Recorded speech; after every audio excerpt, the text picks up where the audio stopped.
जिवंत देव, जो पवित्र प्रभू येशू ख्रिस्ताच्या नावाला धन्यवाद देऊ. एपिस्कारास पत्राचा 6वा अध्याय याच्या पहिल्या वचनापासून मी आपल्यासाठी वाचतो. मुलांनो, प्रभूमध्ये तुम्ही आपल्या आईबापांच्या आज्ञेत राहा, कारण हे योग्य आहे. आपला बाप व आपली आई यांचा मान राहा, यासाठी की तुझे कल्याण व्हावे व तू पृथ्वीवर दीर्घायू व्हावे. अभिवचन असलेली हीच पहिली आज्ञा आहे. बापांनो, तुम्ही आपल्या मुलांना चिडीस लावून आणू नका, तर प्रभूच्या शिस्तीत व शिक्षणात त्यांना वाढवा. दासांनो, आपण ख्रिस्ताचेच आज्ञा पालन करीत आहोत अशा भावनेने तुम्ही भीत व कापत सरळ अंतःकरणाने आपल्या देहदशेतील धन्याची आज्ञा पालन करीत जा.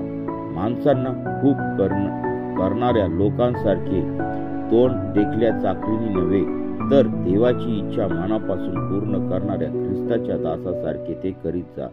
ही चाकरी माणसांची नव्हे, तर प्रभूची आहे असे मानून ती सद्भावाने करा.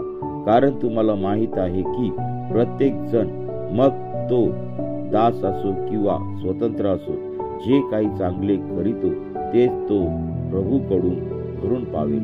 धन्यांनो, तुम्हीही त्यांच्याशी तसेच वागा व धमकावण्याचे सोडून द्या, कारण तुम्हाला हे ठाऊक आहे की तुमचा व त्यांचा धनी स्वर्गात आहे आणि त्याच्याजवळ पक्षपात नाही. वाचलेले वचन देवा आशीर्वादित करो.